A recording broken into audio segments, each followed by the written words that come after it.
Go.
not there.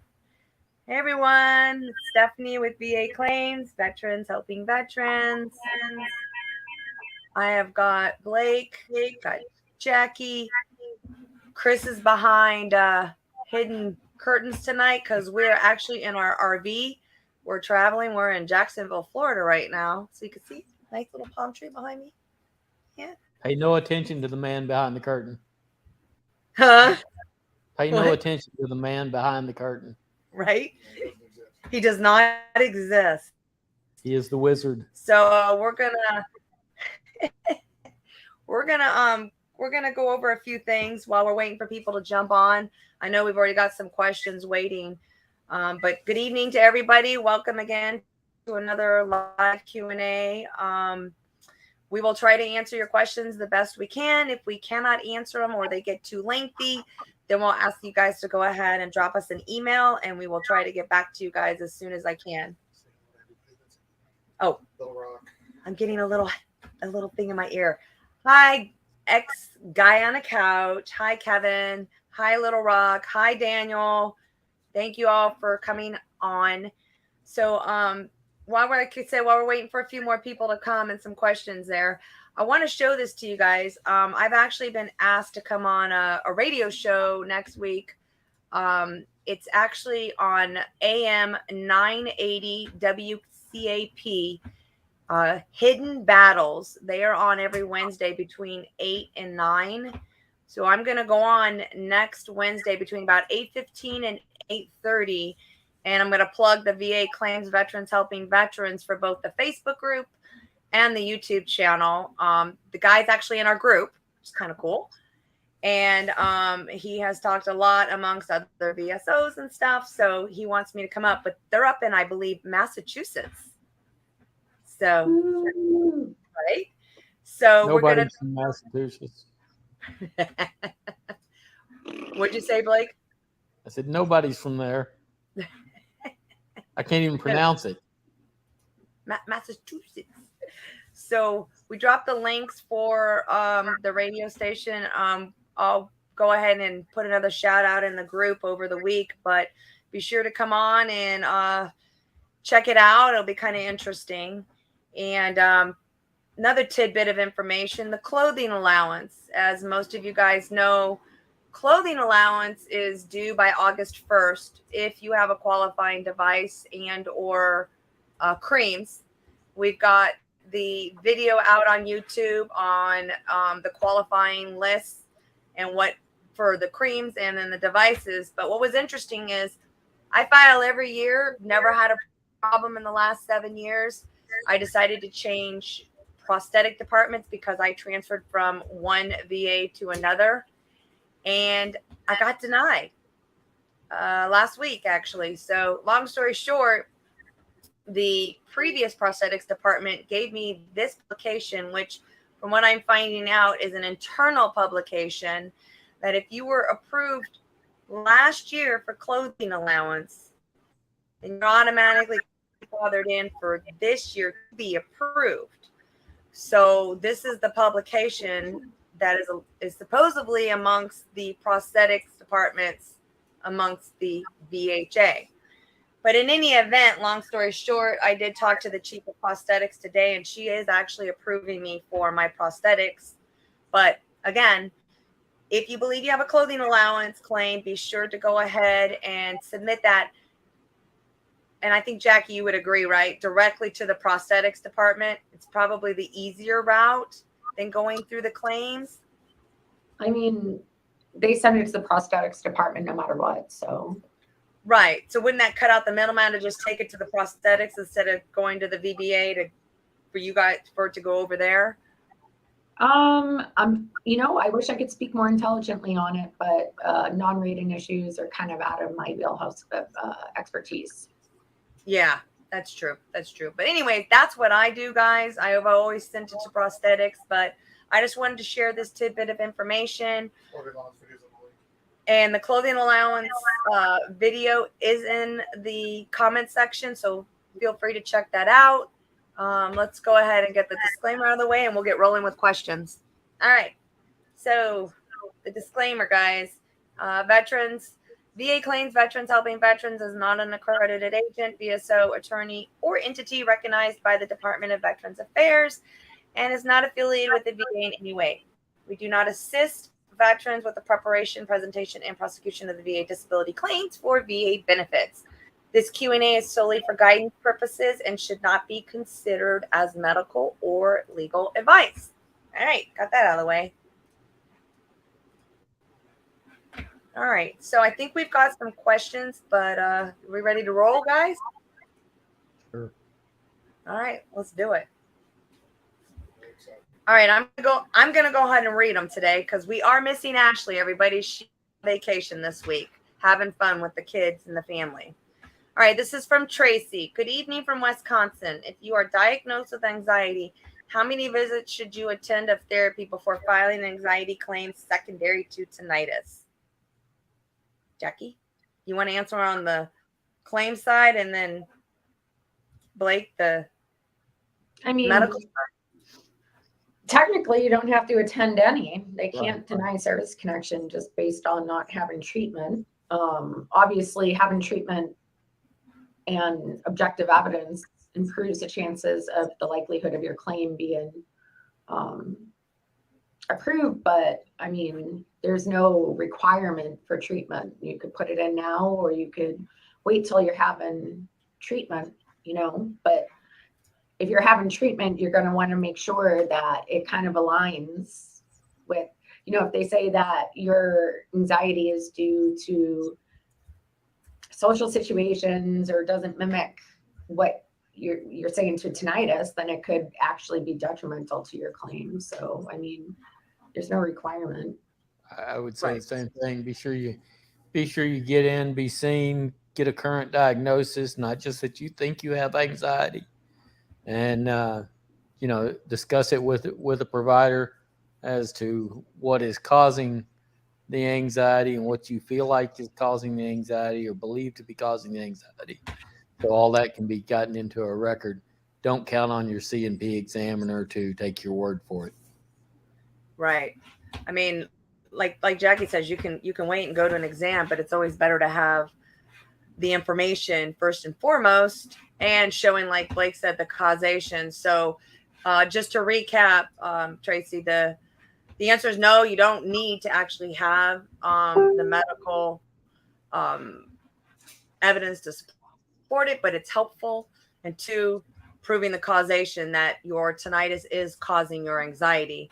And if you don't have an intent to file in right now for that claim, I would go ahead and put one in now and keep it kind of on the back burner while you continue to collect your evidence for that potential claim.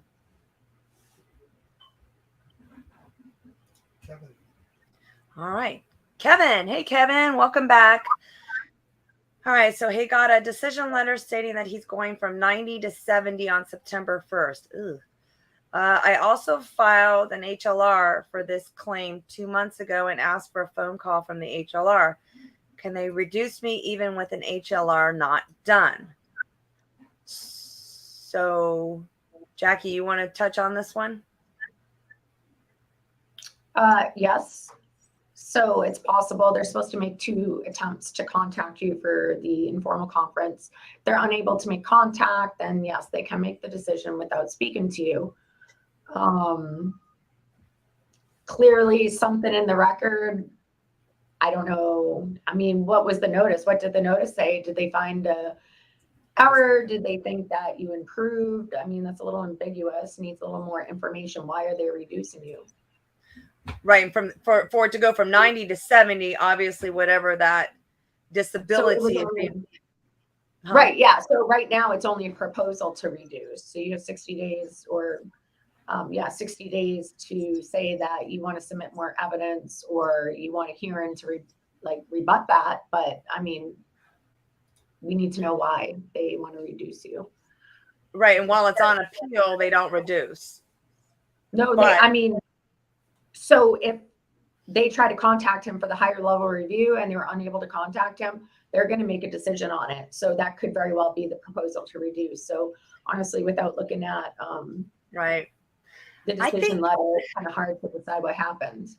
maybe Kevin can type in here real quick, but I'm wondering if I remember correctly, I thought he filed for, like he said, TDIU, and obviously whatever he filed for TDIU, that disability is the one that is obviously getting proposed a reduction, is what I think. But Kevin, I guess what is the disability that got proposed a reduction?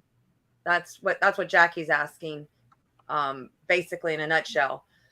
But to answer your question, to bring it back full circle, if you don't respond to the HLR, or they do make attempts and they say they do make attempts, then they will send you a decision letter that they are going to go ahead and continue not continue, I guess, the reduction. And it will be finalized. But while you're appealing, it will not be reduced. But again, we don't. If they sent a proposal to reduce, he has like 60 days to say something, or they will reduce it. Right. But like, let's say you answer, right? And then you go on and you go to the HLR. And that's another good question. So let's say you do have the HLR. Do you have another opportunity to do a supplemental, or that's it? If they make that determination at that time, is that it? Or can you still appeal it? So if the higher level review is what makes the decision, you can't request a higher level review of a higher level review. However, if the higher level review ends in like making a supplemental claim, like a duty to assist error or a proposed reduction, that decision kind of resets the clock, and you can do a higher level review of that decision. But you can't go from a decision on a higher level review to another higher level review. Okay, gotcha. All right. Well, he gave us thumbs up, so we don't really kind of know what it is. But Kevin, keep us updated, and hopefully you get that hearing and you can be able to give your evidence to support not being reduced. All right, next question. Oh, Tracy, is it true that you can only claim secondary claims on disabilities not previously diagnosed? Jackie? So if you're claiming a primary disability that's not diagnosed, and if the VA grants service connection for it, then if you claim a secondary on the same claim, they can address like secondary service connection. But for service connection, you at least need a diagnosis, unless you're claiming it under like, the undiagnosed illnesses and MUCMEs of 3.317 for Goal 4. Or you have an event, if you still need a diagnosis. Right. For PTSD or something like that, it doesn't have to have been diagnosed while in service, I think is what she's asking. Oh, really? Yeah. So yeah, even if it wasn't so if you have symptoms of something in service, then even if it wasn't diagnosed, like if you had I don't know, knee pain, back pain, anxiety stuff, even if it's not formally diagnosed, that's still considered an event in service that can potentially be service connected. Maybe that's right. Maybe you're right on that. I definitely won't take that away from the question. Yeah, I think he might have hit that, because I don't know, that question was a little confusing to me. So what is she asking exactly? I think that where it says disabilities not previously diagnosed, she may mean during service. But if you didn't have service a diagnosis, would be primary. Right. So secondaries would always be to a primary. So only claim secondary claims on disabilities not previously diagnosed. So a secondary will always be a primary, always to a primary. You would never file a secondary from service. Right. Okay. All right. Next. Jeff, with the new PACT Act presumptives, asthma is specifically called out if diagnosed after service. What about cyanitis? Do you need to be diagnosed in service for other conditions? I'll go ahead and take this one. I know. Go ahead. I literally taught this class today. So okay. Asthma, sinusitis, rhinitis, and rhinosinusitis are considered presumptives under 38 CFR 3.320. With that being said, there used to be specific criteria that had to be met, and that was that it manifest within 10 years of your last period of active duty, or it manifest while you were like on deployment or whatever in Southwest Asia, whatever that may be. Now, the only change that PACT Act makes to those conditions is that it removes that time frame from it. So now sinusitis, rhinitis, or asthma can manifest at any time after service, and they can still conduct it, or they can still service connect it presumptively if you have the qualifying service. So that's the only change the PACT Act made to that particular CFR for those three conditions. Was basically removing the 10-year manifestation after service. Correct. So that's why you're probably getting a plethora of claims for sinusitis, rhinitis, asthma, rhinitis, sinusitis. Big time. Because right. if it didn't manifest, or we couldn't, or they can't see like symptoms during, like if you claimed asthma 11 years after you got out, but you didn't have a diagnosis till 11 years after you got out, they couldn't service connect it because it didn't manifest within those 10 years. If you had symptoms of asthma that were well documented, they could service connect it as long as it began in that 10 years. But now with, the new PACT Act, it removes the time frame. But don't forget, the PACT Act was enacted on August 10th, 2022.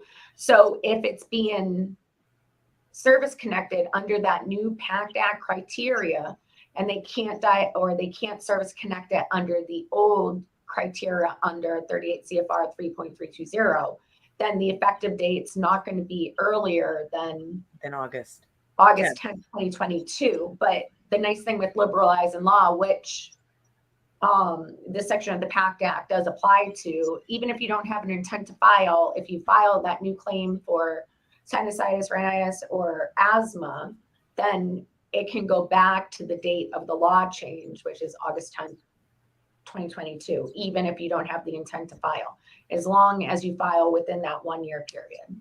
It just can't be earlier than the date of the law change if you don't meet that previous criteria. Can you also just kind of touch on a lot that we're seeing in the group and the buzz around presumptive?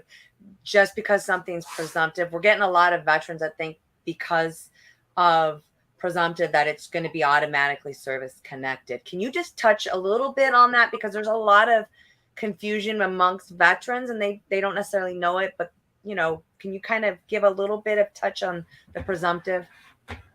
So yeah, absolutely. So there's like a few different avenues that Gulf War, Southwest Asia service can be connected. So we're not going to go into a ton of detail, but you have the Gulf War undiagnosed illnesses. That's the 38 CFR 3.317. That's separate. And then you have particulate matter, which is going to be asthma, sinusitis, rhinitis, and is it 7 or 9? I think it's 9 rare respiratory cancers prior to PACT Act. Now with PACT Act, they're basically saying, so essentially it completely changes the rating process. So unless you have a musculoskeletal injury that is from trauma or injury, or perhaps a mental health condition, almost everything else has to be considered under terror, which is like the environmental or occupational exposures that they're talking about. Now, where it gets confusing is, and if you give me a second, I'm just going to pull up this little. I just kind of want to explain it to the listeners, because a lot of people they just assume because it's presumptive that all they have to do is file a claim and they're automatically going to get it granted. Absolutely. So, now with PACT Act, what is presumptive? So head and neck cancer of any type, lymphoma, pancreatic cancer, melanoma, reproductive cancers, there's that whole list. Yep. Those are no kidding 100% presumptive conditions. They don't have to manifest to any degree after service. If you are diagnosed with that condition and you have the qualifying service, it's service connected. The end. They don't need a medical opinion. They don't need to develop for all this crap. It's done. Where people get confused is there's a lot of other things. So like things like, let's talk about headaches. Now, headaches, if you have the appropriate service, you can consider service connection under like the Gulf War MOCMEs, or you can consider it under PACT Act. But just because neurological conditions and headaches may be considered for service connection under PACT Act does not make them presumptive. Sleep apnea is another one. Just because you served in Southwest Asia or Afghanistan or Djibouti or one of these locations does not mean that that's a presumptive.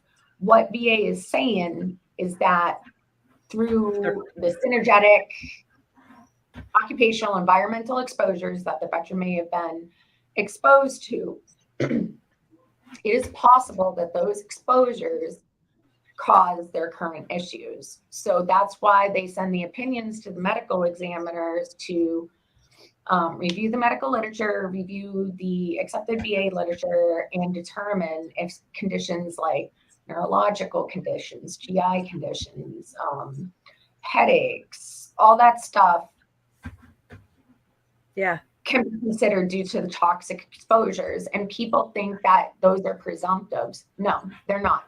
They're not presumptives. Presumptives are, you served here, you have this condition, we concede and they grant. So it's like, think about like Agent Orange and diabetes. You were exposed to Agent Orange. There's no other etiology. You served in Vietnam, boom, service connection.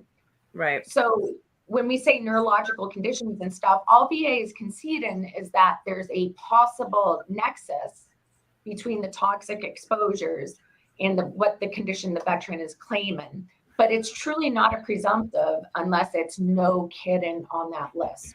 So we're talking about the sinusitis, rhinitis, asthma, COPD, respiratory cancers, all that stuff. Because if you served in this area and there's no other etiology for it and you have a diagnosis, guess what? It's service connection. Right. The other stuff requires a medical opinion because we're just kind of conceding there may be a connection.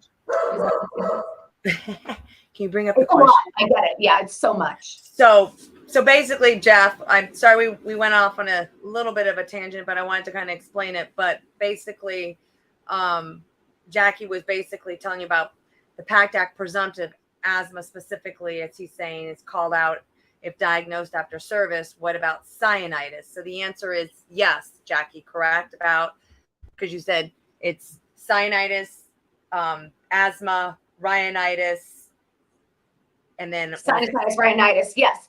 Yeah. You have qualifying service. You have a chronic diagnosis. Yep. You served in the appropriate areas. Then yes, it's going to be service connected now. And then if it's pursuant to the PACT Act, then it would be August 10th, 2022 would be the effective date. If it didn't manifest within 10 years of service, correct. Right. Yeah. And then Chris just dropped the PACT Act video, the one we went through, yours as well. We did with the Gulf War. We did the Gulf War and post 9/11 presumptive illnesses. And there is actually, guys, alive out there that Jackie did solely on this topic. So it's worth a good watch. It might be a little dry to everybody, but it's very good information if you're really wanting to know about that. It's in our lives. Huh? And that's why, I mean, really, I feel like that's why so many times veterans aren't very well versed on it, because it is dry, it is confusing, and you know, it's not everybody's favorite topic, but people throw around that word presumptive where it's not appropriate, and it gets confusing. And there's the live, guys, on the PACT Act. It's worth a watch if you really want to understand and listen to Jackie give an in-depth discussion about it. All right, what's our next question? Thanks, Jackie. I appreciate that. All right, Tracy. So if a complaint of something like headaches is mentioned a few times in your STRs, is that enough to say it occurred in service? Well, yes, it occurred in service, but do you have and I'm going to say something that I know you guys can touch, and same with you, Blake and Jackie, But do you have it? Is it chronic? Do you have a current diagnosis right now of headaches? Did you just have like a one-time, hey, I have a headache, I went to sick call? Or, all right, I had some headache issues in service.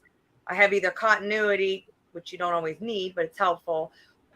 And do you have a current diagnosis right now linking to service that's stating your current headaches right now are due to service and the evidence to support it? And then I'll let the two of you, Blake Medical and Jackie, touch bases as well.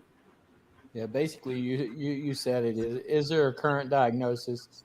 And the VA doesn't make a big difference between types of headaches, but if you say you have if you file for migraines and it comes in your service treatment records say tension headaches, they may give you a hard time. But you basically need to make sure you meet criteria in the CFR. And as Stephanie says, you don't have to have continuity of care, but it sure as hell helps a whole lot. If you had headaches mentioned 15 years ago in your service treatment record, and there's no record of headaches since then in any medical records, and you come back and say, okay, now I have migraines and I want to claim it against that does not bode well. So she's saying she does diagnosed right now, guys. The only thing I would add to that is sometimes, like in the service treatment records, like if they attribute your headaches to like an upper respiratory infection or allergies or something like that, it's not going to fall under migraines. They're going to attribute it to that. So although you have headaches in your service records, it's good if it's mentioned more than once, but you got to look at why you're having the headaches. So if you're having them due to sinusitis, then that's really not going to fly for a migraine claim. I mean, it could, but it's not going to be as like weighed as heavily. She's saying they were mentioned along, so she was probably sick with her sore throat and earache. So that's not going to fly. No. I mean, it could. I mean, you see some crazy stuff, right? But honestly, if it's due to illness, then it's really not due to migraines. It's really due to your illness. Like right. Many of us when we're sick don't feel good. Our head pounds. We have headaches. Mm-hmm. And migraines have a class of symptoms all to themselves. Right. They're typically one-sided.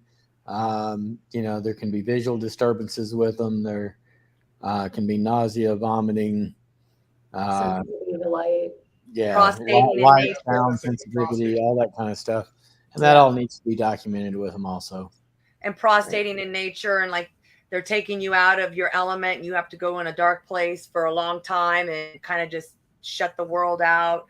I mean, it's still plausible, Tracy, but I mean, that's probably going to be a stretch unless you've got a doctor right now that can state with the causation, as Blake is saying, with the nexus is saying, yep, her headaches are definitely due to service because of this, wouldn't provide the causation. It's gonna be tough, especially since the headaches are surrounding you being sick. Yeah, because it's acute and transitory, unless you can prove that you have chronic infections, including headaches. All right. Hey, Shay again. Welcome back. She says, hi, I have a CMP exam for hypertension on Monday. How would they determine my rating if I'm currently taking medications? I know nothing about this. Blake, medical-wise, Jackie, rating-wise. Hypertension is going to be a tough one. You can get rated for it, but actually getting a percentage is often tough because of medications. You have to talk about how it affects your life daily, other than just taking a couple of pills. And then there are certain criteria for it in the CFR. And is it 2 or 3 medications, Jackie? Do you? It's just one. So basically, hypertension, honestly, is generally like medication often works for it. It's just one of those things. The only time you're really going to see a compensable rating for hypertension is when it's continuously uncontrolled. And that would mean resistant to like medication, or maybe another condition is aggravating it and it's like worse. But I mean, to be honest, most people are going to get a 0 for hypertension. It's just the way That's it is. that's still I that's think it still has a to good be. thing. I think Huh? for 10%, it has to be at least 160 160 over 95 or 100. Or I want to say anything like the systolic has to be over 160 and the diastolic has to be under 90. 90. Over Over 90. Over But 90. I mean, you can look it up Over on 90. the car. But I mean, unless it's uncontrolled and it's literally making you sick, because you're gonna know if your blood pressure is that messed up, then yeah, you're just gonna get the 0% rating. And you're gonna and you have to have that that elevated rating or reading at least on 3 separate occasions. Unless they've been previously diagnosed and been put on medication. Now there's a historical rating schedule, so maybe like a few years ago, continuous medication for control would give you the 10%, but that's not the case. They revamped the rating criteria, so I mean, truly 0% in most cases. Even if you get 0%, that's a good thing, because on down the road, if you were to develop kidney issues, if you develop heart disease, stroke, right, any of that stuff can then be secondary to. Look at the question, Blake. I've been taking meds for past 4 years, currently rated 50% PTSD. So I think she's trying to say her medication for her PTSD might be causing her high blood pressure. I don't know. It said her initial question says, how would they determine my rating if I'm currently taking meds? I assume that's hypertensive meds. And if the meds are controlling it, it's going to be 0%. Right. So I guess that maybe that is she saying the med she's taking for PTSD or the med she's taking for her blood pressure? I think what she's saying is it's the medication for PTSD is causing the blood pressure.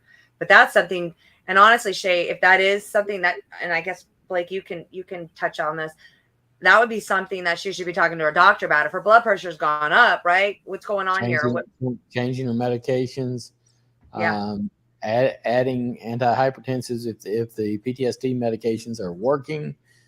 She may want to add a blood pressure medicine. So there's a lot of other factors involved in hypertension, including race, gender, diet, weight. And she also mentioned the fact that she has a supplemental claim for headache. So I don't know what that means, Shay. I guess I'm assuming if you have a supplemental claim in for headaches, that means one or two things. You've already been previously denied for the headache. So did you reopen the headaches with a supplemental and new evidence? Are you claiming the headaches are caused by the hypertension? She's been taking medications for her blood pressure is what it looks like she's saying. Okay. So the medication she's been taking for the past 4 years for her blood pressure. But so again, going back to Jackie, it would be a 0 if she got it granted, most likely. How long has she been out of service? Was the hypertension, were there recorded high readings or borderline high readings while in service? Those would all be things to consider. And then, like you said, Blake, for a compensable rating for blood pressure, you have to have it taken by somebody 3 different times on the same day within, X amount of time. So, I mean, It's really difficult to get a compensable rating. It's just one of those things. And she says she's got diagnosed. It's like hearing, it would be pretty deaf. So, okay, Shay, you're kind of putting just comments like one little blurb. We need like a full text. I know you're trying to type while we're talking. But why don't you do this, Shay? Why don't you go ahead and email us at, there's the email, and email us with what's going on more in depth. Give me some more description, and I'll get with Jackie and Blake, and we'll get some answers back to you. Because it sounds like you've got a lot of different things. You're saying you were denied because you didn't go to a CMP exam. Sounds like you've got a supplemental for headaches. You're trying to do this for blood pressure and kidney disease. So we're willing to help, but this will be a point where we've got to kind of put it all into email if you could. Obviously redact any personal information, Shay, and we'll be more than happy to address it this week once we get the email and get back to you for sure. All right, what's our next question? Hey, it's Katana. If my diagnosis is chronic pain with depressed mood, how should I submit my claim? Well, I think she's trying to look at, if I'm thinking outside the box here, guys, somatic symptom disorder, secondary, where she's got the mental health due to a disability that's causing chronic pain, mental anguish. So if that's what I think you're referring to, you would need to show that the service-connected disability is causing the mental anguish due to the chronic pain of that service-connected disability with medical evidence to support it, so long as you are not rated currently for any mental health rating. So that's what I think. I think that's what she's asking. But if my diagnosis is chronic pain with depressed mood, so is that something that's not service connected? Huh? Because somatic pain disorder, it has its own DSM-5 criteria. So, I mean, it's a hard sell. But if the chronic pain is causing you to be depressed, I've seen veterans get rated for it secondary. No, I'm not. Yeah, I'm not saying that. It's gonna, you kind of want to get to the etiology of the pain. So can we consider maybe fibromyalgia instead, or chronic pain syndrome is something that potentially can be service connected? But I mean, there's really not enough information right there to. I would try submitting them separately. Honestly, I would try to submit them separately and see what they do. Because if they meet the criteria for two different conditions and they can delineate between the symptoms, then it potentially could be two different ratings. I know it's a hard sell. That's another thing for you to touch on. Pain. You see a lot of veterans saying, hey, pain can be rated now, but pain in of itself cannot be rated unless the pain's coming from a disability, right? Like, is it the what am I thinking of? The Wilkie versus Saunders, or what is it where the pain could now be rated? Yeah. So it's actually, because that's a big discussion too, and a lot of discussion, arguments, misconceptions. So give me one pain second. in of itself cannot be rated, but if it's due to yes. So like somatic pain disorder is considered kind of like a mental thing. And it can be like, kind of service connected like that. Then we know there's also diseases, but you have to meet the DSM-5 criteria, like fibromyalgia, that you'll have like a lot of muscular pain and tenderness points, also chronic fatigue, again, like swollen, painful lymph nodes and stuff, but also under CFR 4.40, VA allows for pain to be service connected at 10% as long as there's some sort of functional loss attributed to the issue without, like there doesn't have to be a loss of range of motion and stuff. Pain due to pain that causes functional loss or diminished function can be considered service connected. Can you be rated for pain in of itself? Can you go to potentially? So if I have a knee injury that's causing chronic pain, I could be rated for the knee and be rated for the pain separately. They don't include the pain within the rating of the knee. So you got to be careful because of pyramid. And so if you're saying it's chronic pain and it's due to like an overall like condition like somatic pain disorder, fibromyalgia, chronic fatigue. Right. Yeah. But if you had an injury in your knee, right? and there's no loss of range of motion, but you experience some functional impairment for it, then in that case, they can rate 10% for the painful motion and loss of function. Which was that ruling? Because Right. that veteran, if I believe correctly, had pain, and they kept denying because she had pain of the knee. Yeah, I don't recall the court case off the top of my head, but it's definitely like functional losses treated 38 CFR 4.40. Okay. All right. What's the next one? Oh, you want more? We want more. Yeah. We got Chris behind the curtains, guys, because we are actually not at home tonight. We are actually, as you can see behind me, palm tree. We're actually in Jacksonville, Florida, in our RV. All right, Mary. Hey, Mary. Welcome back. If I had a claim submitted for X that was denied, but the favorable finding was asthma, does it mean I can file for asthma?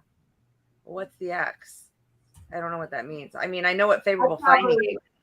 I probably know what she's talking about. Yeah. Mary, let's just hit it up tomorrow or whenever you email me back, say you can talk, because I know what X is and we can discuss it a little bit more and then come up. I emailed her back today too. Yep. She emailed me too. So Mary, Jackie will get with you on that off the live regarding that question for you and go more in depth with you. This one will get, all right. I've heard that many claims under PACT Act claims are coming back approved at 0% rated. Any truth? Come on, Jackie. Jackie? Yeah. I mean, so you have to think about it. So you have PACT Act. So it was enacted August 10th, 2022, right?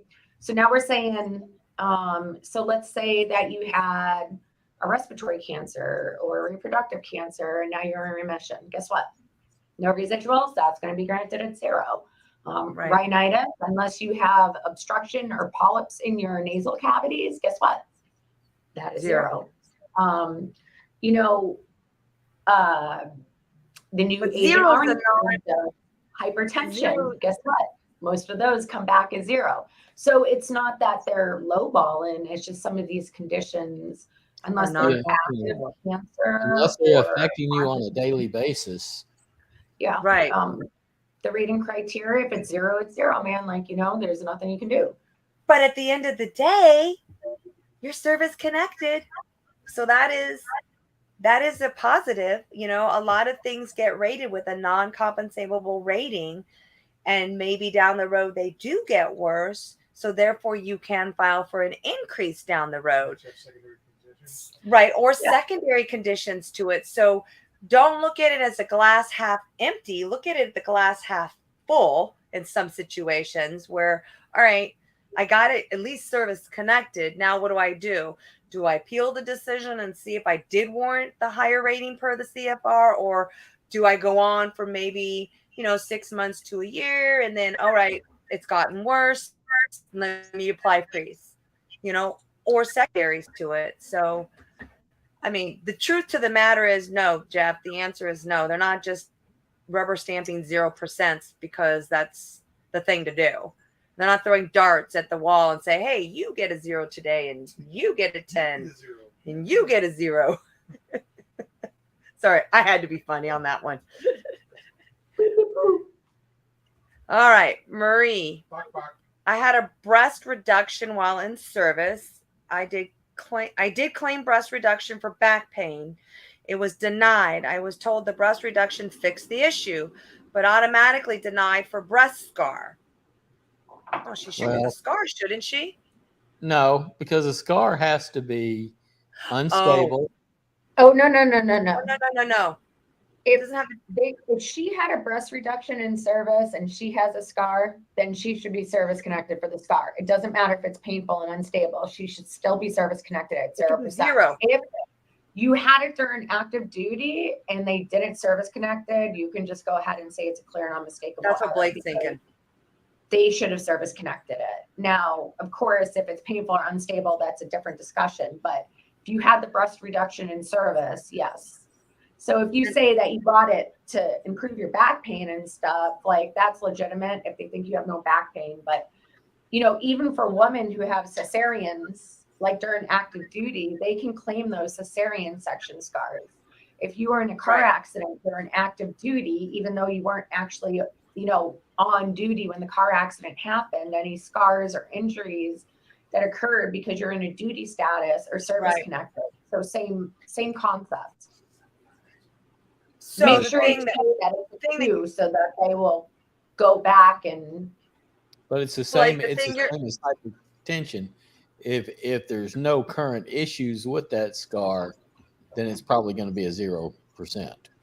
Right. And Blake, what you're thinking of is the 10% if it's painful and or unstable. Zero should be just a 0 for just simply having the scar due to the surgery. And that's the other thing too, Jackie, I want to touch bases because this happened to me too, is the scar should be service connected and rated the date the surgery for that scar was created, not the date of it was rated.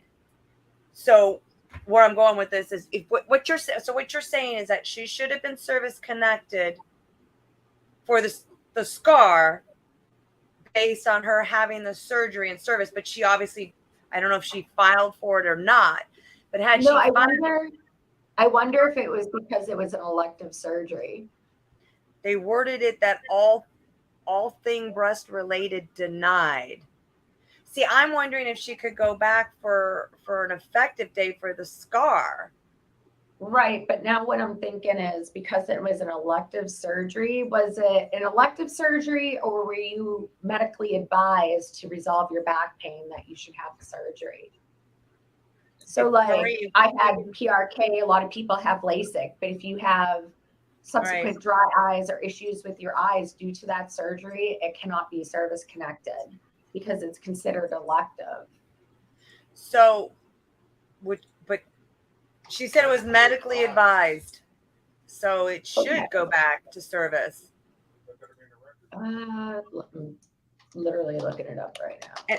And see, my question too, my thought process too. Breast surgeries that are not medically necessitated, such as reduction, mammoplasty for cosmetic purposes, and any expected residual effects thereof are not subject to service connection. Okay, that's not her. So if you have documentation saying that your doctor said it was medically necessary, then it could be service connected. But if you just opted to have the breast reduction, then no. She's saying it was medically advised. So my thought process is she needs to go back and now would this be a Q or would this be because she's probably long gone past the denial period? If the reduction from the mammoplasty is recommended to alleviate physical discomfort such as back, shoulder, or neck pain, service connection should be considered on the basis of aggravation only. Okay, I tell you what, Marie, I'm going to tell you this as well as what I just told the other lady. Here's the email. Email me with all the information regarding the decision, redacting your personal information, any of the other helpful information to support it. Let me get with Jackie so she can review it and we can get back to you on a path as to what to take, because it'll take more than the time we have tonight. But there sounds like there might be something for you to potentially fight for this. So again, go ahead and email me at that email, Chris, if you'll pop that up again, and redact any personal information, include the decision and any other evidence, and we'll be sure to look at it and get back to you. Okay. Here's a kudos. Hey, Steph and Blake, it's Carl from Mississippi. I got all of my claims submitted. Oh, and they just started setting up my appointments. I will keep you posted. Awesome. Sounds good. Yes, please. Yeah, keep us posted. We appreciate updates. We like to hear updates. That'd be awesome.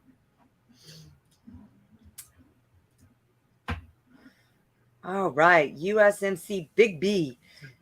Can I claim survivor's guilt? I don't really have PTSD, no combat, My VA psychologist, pain management, referred me when I refused pain meds, says I have classic signs of depression. I don't feel depressed. Well, then, I guess what's the survivor's guilt? I guess something happened. Maybe I need more information on this one. This wasn't the jail break. I don't remember. I don't know. Is the survivor guilt of something that happened in service? I'm assuming, and you lived and somebody else died. Well, it doesn't have to be combat related. It could be a trauma. Yeah. So I think we kind of need a little bit more information, right, guys? I don't know if we can really answer so much on that. Right, we'll come back to John. So, here he is. No, he says, there it is. One of my Marines fell over dead after a PFT when I was pushing him to run harder. Jackie? I would claim that as PTSD. Doesn't sound like he has PTSD. It sounds like he has another psychological trauma, but it could be like another stressor disorder or something, and that's a legitimate specified trauma. Claim. So, yeah, you could file for that. I would go ahead and advise you, even though you aren't diagnosed with PTSD, maybe you want to fill out like an 0781, like a personal statement in support of a claim for PTSD, just because it asks you the right questions. It should ask you for, a 3-month period of when this happened, the name of the individual who passed away and stuff, so that they can kind of verify that, and then PTSD probably send it for like a medical opinion. You don't have that one? Oh. So what Jackie's saying is the VA 21-0781. But A, because that's personal trauma. So that's secondary personal trauma or sexual assault, which that's not what you have, but the personal trauma is what she's saying you potentially could have. It doesn't matter if it was over 20 years ago, you could still claim it so long as you can prove that you currently have issues from that trauma that you incurred in service because of the survivor's guilt that you are feeling. And I'm going to give you some advice. If you're withholding yourself from saying, hey, I don't have a problem, I'm good to go, that's not going to help you. You've got to be able to talk about it and get it out there and discuss it with your therapist as to what's going on and why you're feeling the way you are feeling. It's VA 21-0781A. We have it. We bring it up a lot. VA 21-0781A. In the meantime, you can put an intent to file to secure your time to file within a year, Big B, and go ahead and get the diagnosis and get everything. Fill out that form like Jackie's saying. And I think the clear markers would probably, I don't know, do clear markers come in to factor when it's a personal trauma versus a MST? Mm-hmm. Yeah. You can use markers. Anything else to support it, Big B? If you have any buddy statements, anybody else that was in the area at that time that it happened, they can fill out. I guess I should just clarify. Markers can only be used for diagnoses of PTSD. That's why it would be beneficial if you filled out the paperwork. That way, they can verify that this Marine died here. Right. You were still on station and stuff, so they can kind of verify the instance. Right. Only because if you don't meet the DSM-5 criteria for PTSD, markers can't be used. And it absolutely can be filed. I was out 16 years before I ever knew I deserve benefits. So the time frame is not an issue, Big B. You just need to make sure that you have the evidence to support it. And like I was saying a moment ago, like buddy statements as well as help, layman witness statements to support the claim, the current diagnosis, going to the event that happened in service, going to the C&P exam, things like that. It can all definitely help you for sure. What's our next question? All right. John, on sinusitis, and this must be sinusitis and respiratory night and asthma. On sinusitis, and other respiratory, I filed 2 years ago presumptive to AO, South Korea 7071, and denied. Do I now refile, or were claims automatically now considered under the PACT Act? I believe I know this answer, but Jackie, you want to give your answer? South Korean service, sinusitis, or the other respiratory are presumptives. So yes, you can file under presumptive. If you're going to, like, if you served in the DMZ area of Korea, you can definitely maybe claim it due to maybe Agent Orange if you served in the proper areas. However, there's no medical literature that I'm aware of or have seen that really support that those conditions are due to that. I don't know what your MOS is. Maybe you want to consider that, or maybe you were stationed someplace else that might be like a little more conducive to supporting that claim. But even under PACT Act, under 3.320, we're talking about Southwest Asia locations. And then, the new updated locations, Korea ain't one of them. So right. You would need to, if you were going to try to claim it due to Agent Orange, you would need to provide VA some basis, some medical literature, some medical opinions, something to substantiate your claim, or they're just going to say that condition is not one that's recognized by VA for causing, like sinusitis or respiratory issues. So his question was, he was denied 2 years ago. Would he go ahead and file a new claim under the PACT Act? I don't know all the details. Is he claiming it due to Agent Orange? Is he claiming it due to occupational exposures? Was he stationed any place else that maybe could have made him exposed to that? There has to be a little something more. Okay. All right. So what's our next question? That was John Ross, yes. Oh, Tracy's got another one. For secondary claims, do you have to have a letter from a doctor stating your service-connected disability caused your secondary condition? Well, Blake, I know you can touch on this as a medical doctor. You need a nexus, and a nexus is better coming from a treating physician rather than one of the hired guns out there. But yes, you need something that connects your current diagnosis to service in some way, and a medical opinion would be. There is a post that I wrote concerning medical opinions and nexus letters in the group. I think it's pinned to the top or close to the top.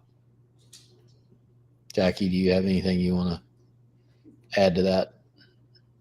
Not really. So, it's vague, so we don't really know what you're talking about. But, some secondary conditions VA infers. So, if you have back pain, we'll infer radiculopathy of the lower extremities.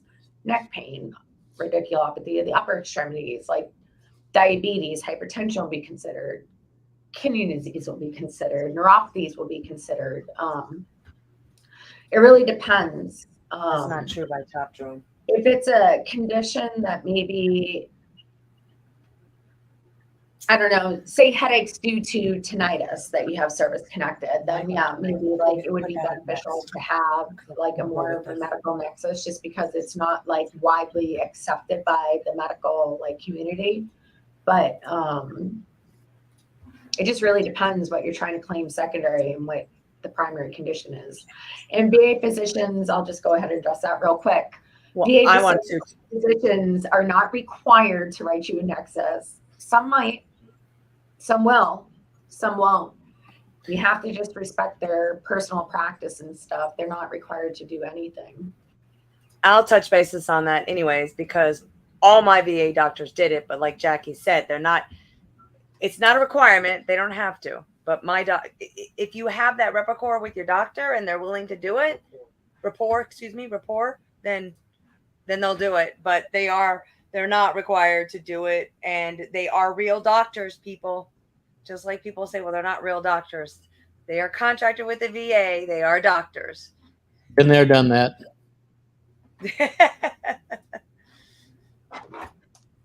All right. Facebook user. All right. This is something we're trying out new, guys. It's like our second week having Facebook with YouTube. So it's kind of neat. Will it affect my service-connected general anxiety disorder rating? Well, there is a question before that. Oh, I have a CMP. I have a CMP for chronic pain secondary to my service-connected occipital neuralgia this week. And then put up the next part. It could. Yeah, it could. Because somatic pain disorder is rated under mental. So it could. Yeah. Oh, sorry, May not, but it might. I don't know. I'm lost. Well, yeah, with the Facebook users, it's hard because they don't have a name. Right. So what was his question was, oh, is this the same person? No, that's what I'm saying. This is a different user. Okay. Is this what you're talking about, Blake? Is this what you're talking about, Blake? No, there was one before the will it affect my service connected? There's one up there that says I have a CNP just above Tracy's. Two comments up. I have a CNP for chronic pain secondary to my service connected occipital neuralgia this week. Then it finishes with will it affect my service connected generalized anxiety disorder? I think it might depend on how you claim the chronic pain. Like, are you claiming the chronic pain as being like a whole body manifestation? Or are you just claiming chronic pain due to that one condition? You can't. Probably just the occipital neuralgia. Then maybe not. It won't. Maybe it won't affect the mental health then. Right.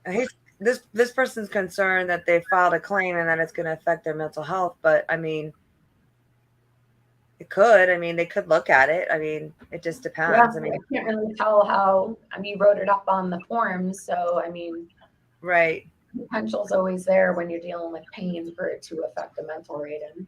Right. Yeah, I mean, if they are rated for occipital neuralgia, that's one rating. Chronic pain secondary is going to be a mental health, which is already rated. Like more widespread, because I mean, like if it causes functional impairment, it could be 10% under just the occipital issue. It's really going to depend on what the CFR rating criteria or evaluative criteria says. Okay. So the answer is potentially yes. They could look at the mental health rating. Hello, everyone. I served from 82 to 92, and I'm finally filing for disability after denying so much for so long. Question: my name is Richard, but the Army has me listed as Ricky. How will I know I have all my medical records? How will I know I have all my medical records accurate? Well, are you referring to your STRs, your service treatment records? Sounds like it. Yeah. I mean, do you have all your service treatment records? Because your Social Security is going to match regardless. But it's interesting that you say you're Richard, but they know you as Ricky. I would have thought the opposite. You're Richard, but you went by Ricky, and So as long as your date of birth, your Social Security, and all that is on your medical records that you're providing to support your claim, you shouldn't have any problem. I mean, could you put a statement, a VA 214138, just out there for the rater? Just FYI, I went by. Does it really matter? For that time period, they're going to request it for MPRC, and they're really going to look at service number or social. So I think it would be fine. I don't think Richard or Ricky really matters that much. Never really went. Is that the same person? Never. Yes. Yeah. I have to go over to Facebook to find it. Never really went to troop clinic. So medical, I guess, was what he's saying. So, I mean, if you never really went to medical and service, what are you claiming is due to service? That would be my first question. You said you were in for 10 years. That's fine. You can start a claim at any time. Length of time doesn't matter. I started using the VA about 10 years ago is what he's saying. Okay. So you've got VA records to hopefully support. So you've got VA medical records, but do you have any in-service medical records? And what has the VA diagnosed you with over the last 10 years, and is it due to service? Right. So those are kind of the questions you need to kind of ask yourself with filing claims just for service connection. And here's, I'll stick this in here now. Even if you're going to the VA and being treated for something that you believe is service related, and you're not putting a claim in now, discuss the service relation with your provider so that they can get it documented. So that if you come back 20 years from now and say something, so Mad cow era.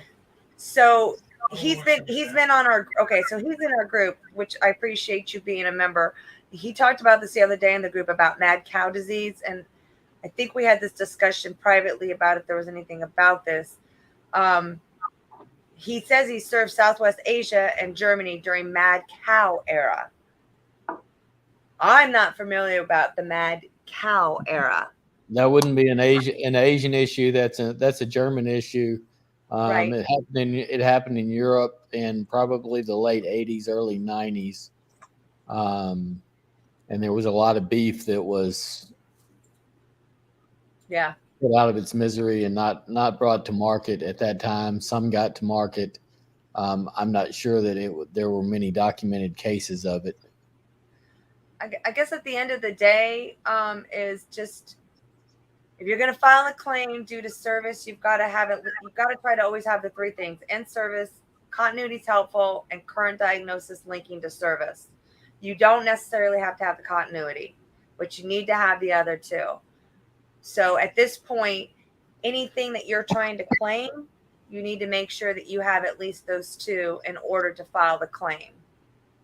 And I'm gonna touch bases on that question, Chris, for Jeff. Okay. So Jeff has asked how we came together, guys. So long story short, VA claims, veterans helping veterans, has been around for, I think 6 years, 7 years. I joined the group about 5 years ago, not knowing what, just going there for questions myself. I took over the group about 3 years ago as admin when the person that originally was running it needed to step down. Since then, I created a great small group. Our group is all about helping people get what they deserve. We're not the 100 Club. We're not focused on everybody deserves to be 100%. You deserve to be rated for what you deserve. My group consists of my husband, Chris, Ashley, who's not here tonight, Blake, and Jackie. And actually, Jackie came on with me before Blake and Ashley, just to come on and kind of help moderate because I was getting overwhelmed. So really, we're all veterans. Blake's got a background in medical, and we're just here. And then last year I came up with let's create a YouTube channel. And that's where we kind of been. Chris and I run the YouTube channel, and then we kind of decided, hey, let's try a Q&A just to see how it works. So we do a lot of videos on YouTube channel, as you know, and we do a lot of live Q&As. We try to do twice a month based on all our schedules because we're here on our own free time. And at the end of the day, we're here to help you guys. You've got questions, great. If not, then we're out. So our group has been going for about 2 years now. I love it. We have a small moderator group, and I love it. So that's really, to answer your question, that's how we kind of all came together as a one big happy family. Yeah, about the only two positions I haven't held is as a rater or a VSO. But yeah. I've been a patient. I've been a physician, both civilian and VA side of things. So, and that's what, at the end of the day, that's what we're here for. All right, back to questions. If I'm rated for knee pain, but my recent VA doctor's appointment reveals my flexin is on 30%, can I request an increase? Well, flexin, extension, and pain are all a combination of knee. but Jackie, I don't have the knee one brought up with me, but I know knee is flexion, extension, and then the knee can have possibly two ratings. instability.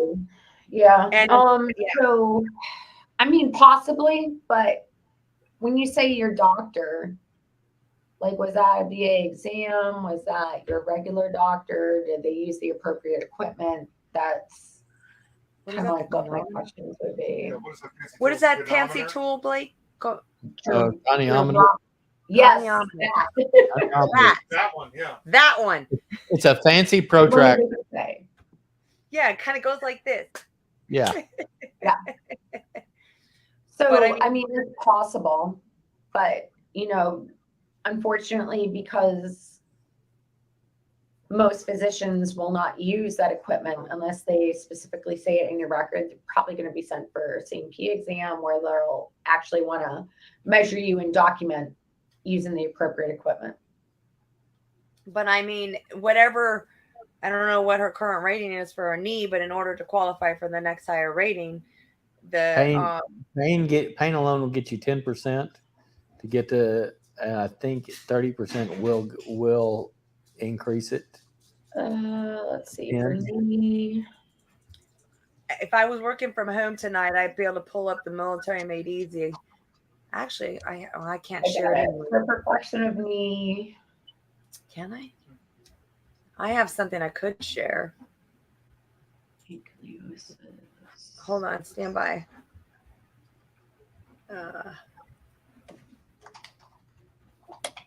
Stand by, everybody. Working with what we got tonight. Here it is. This one right here. How do I share this? All right. So present, share screen, entire screen, entire screen. Yeah. Share. That's not working.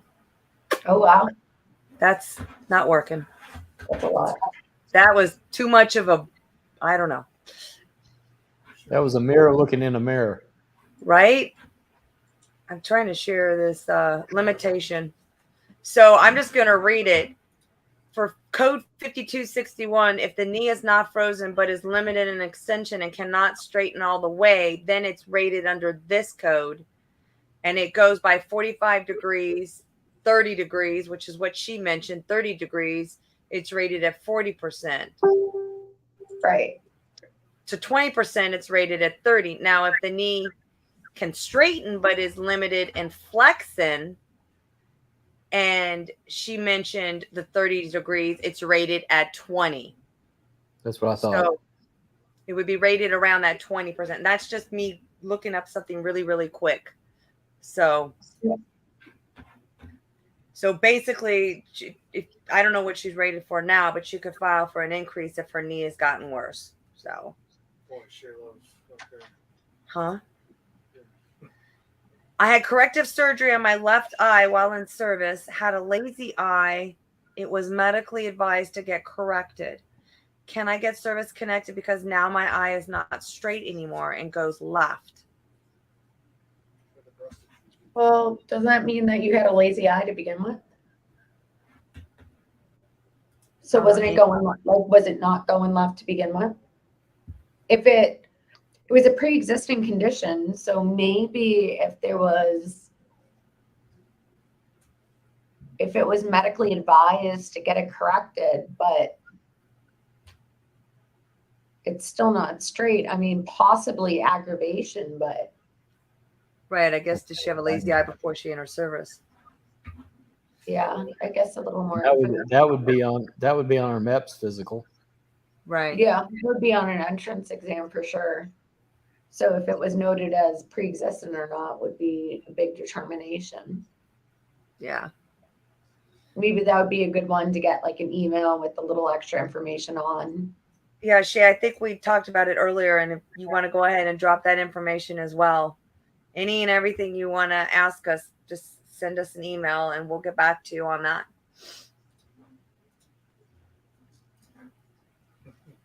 She had lazy eye prior to service.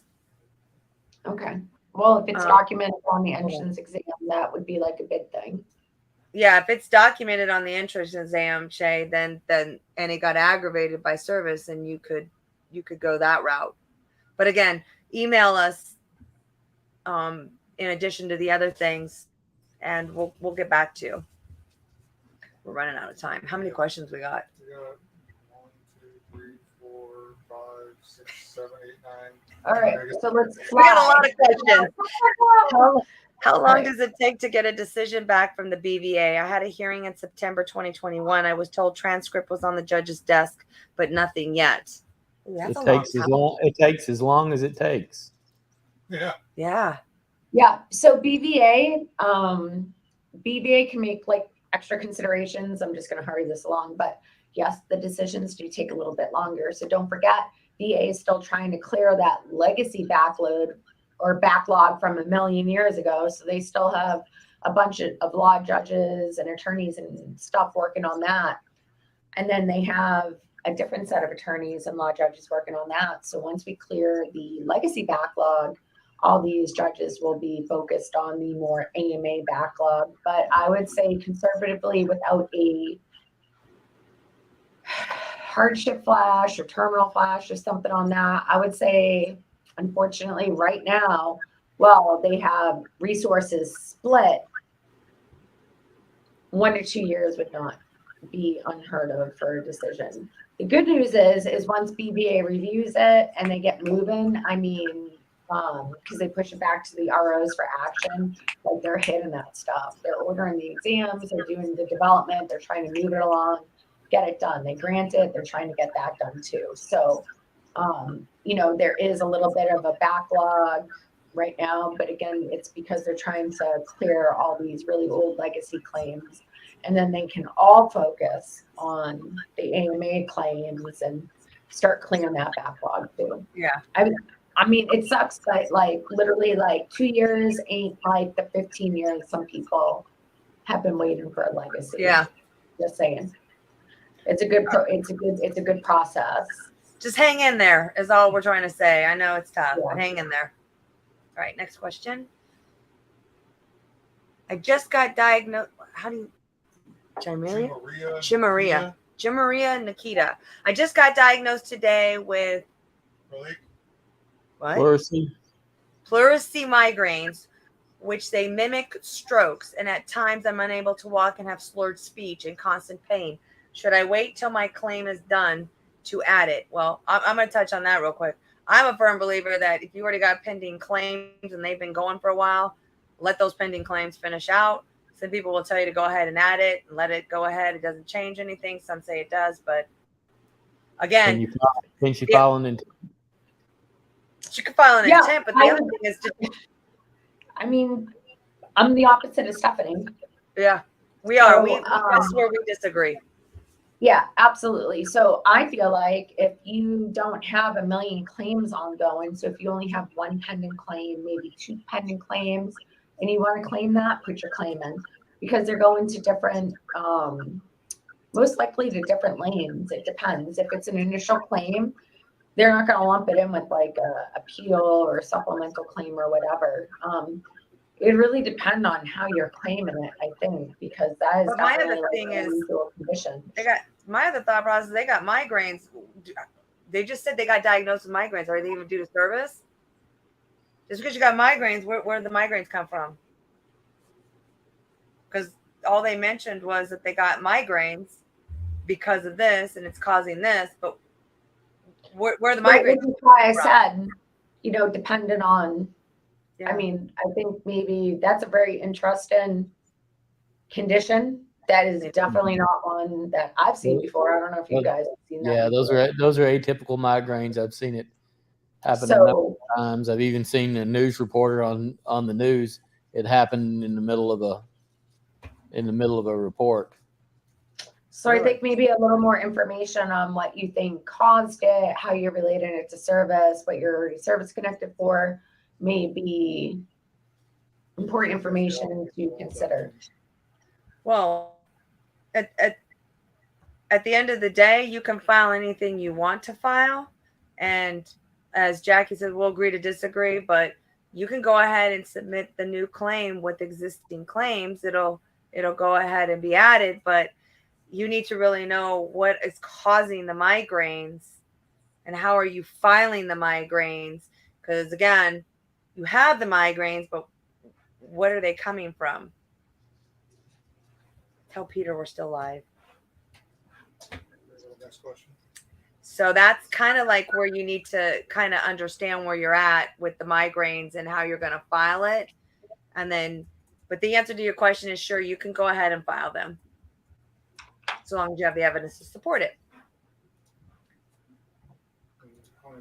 Hold on. She's got a follow up. I had them during service. They tried to diagnose them while I was in, but unable to do it. They gave me 2 COVID shots at one time, and it triggered it and my seizures. Oh, wow. All right. So, gonna need to see the documentation for that one because the COVID section of the M21 and what they're able to do is just, it's not email us. Extensive. I would highly advise for something that specialized, it would probably be better to email us so we can get the right information. Absolutely. If you can email us redacting personal information, show us any information you're trying to support for the evidence for that claim, and we'll review it and definitely get back to you. Yeah, that is a different one for sure. You're welcome. All right, next question. Devin, is plantar fasciitis and pes planus rated separately now?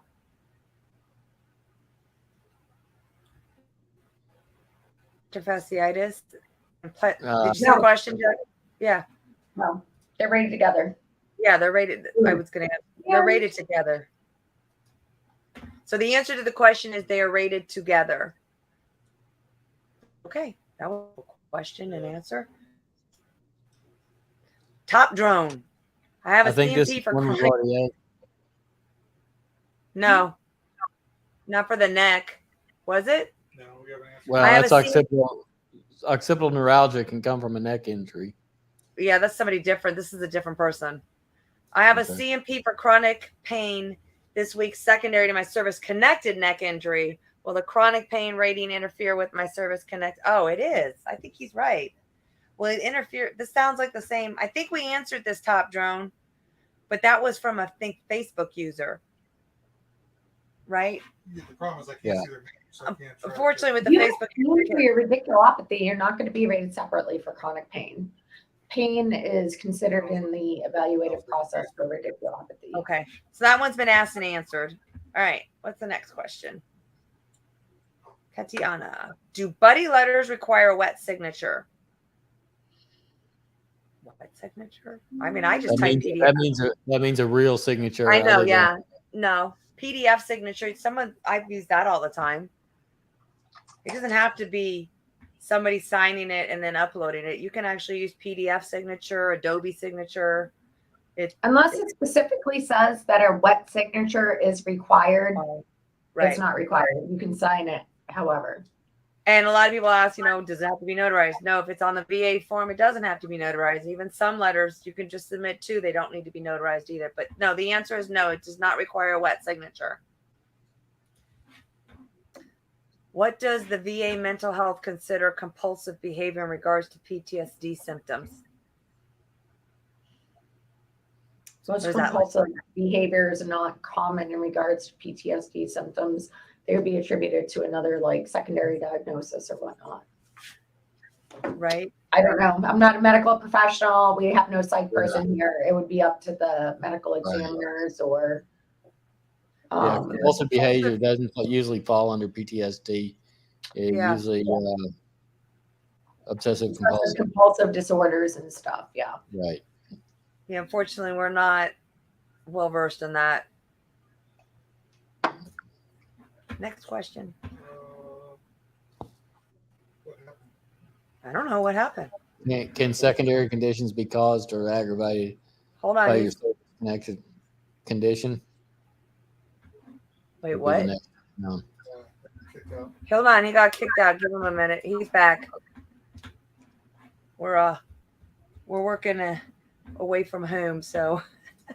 Sorry, there we go. Tracy, can secondary conditions be caused by or aggravated by your service connected? We already answered this question, didn't we, guys? By Tracy? Yeah, they can. Can secondary conditions be caused by or aggravated by service? Absolutely, yes, they can be. The answer is yes, they can be.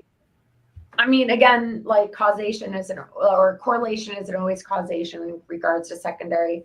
And then for aggravation, don't forget, aggravation requires establishment of a baseline and objective evidence of a worsening of a condition. So yes, it can be, but it's based on the evidentiary record.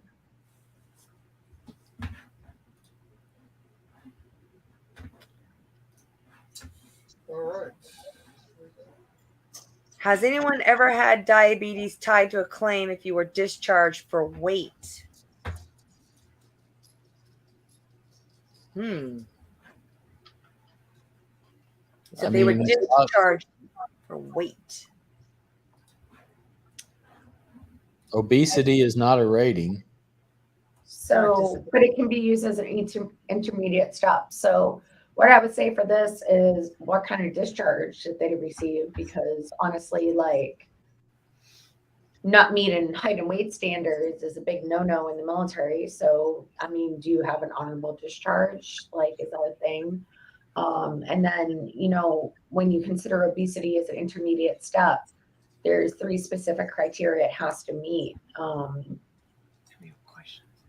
So it's possible, but It was honorable. He said honorable. All right. So Basically, it's possible. However, I think the biggest like criteria would be, would that diabetes have happened no matter what? So like depending on what your risk factors are. So maybe you have other underlying health conditions, maybe genetics. Yes. So if it was solely due to your obesity due to service, maybe.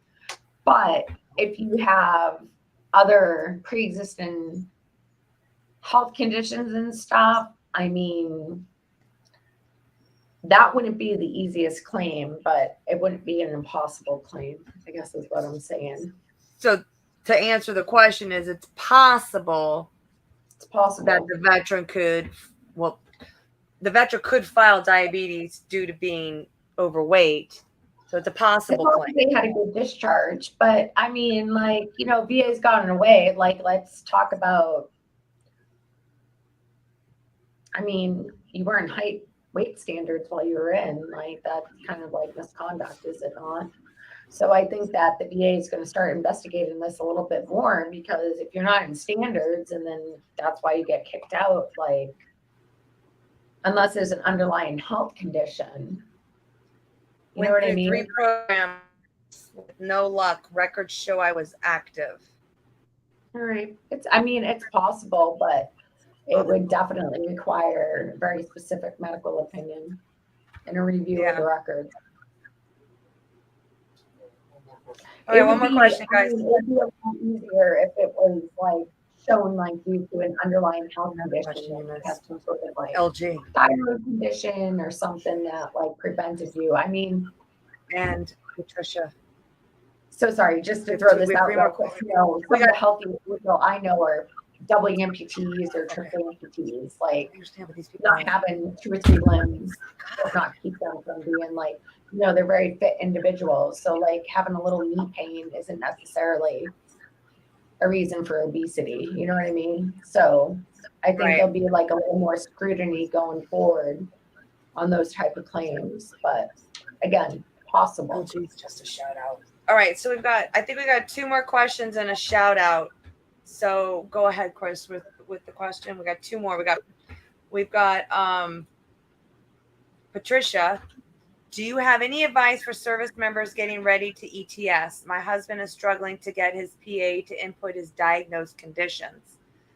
So yeah, he should be going through the BDD program for sure. And if he has diagnosed conditions, they should be in his record if they're diagnosed. So, and as a patient's rights, he can demand, and if that's a physician's assistant, be sure you see a physician, and the physician will document them. Yeah. And the BDD program was the benefits delivery and discharge. Should be going through that. And I think it's 90 to 180 days prior to ETS. Yeah, put it in 180 days. They're a little slow right now because of all the PACT Act stuff. Yeah. Can I be rated for chronic pain and radiculopathy? Pain is part of radiculopathy. Chronic pain ratings, and correct me if I'm wrong, Jackie, are typically whole body pain, not specific for a certain region. Right. So if you're just complaining about pain in regards to the radiculopathy, that's included in the evaluation. Absolutely right, Blake. Yeah. All right. Hey, gang. Just wanted to say hello. And I had my C&P exam for my knees, my ankles, lower back pain, secondary to my service-connected flat feet. So now I wait. LOL. But thank you all for your help. Safe travels. Well, that's awesome, LG. Keep us updated.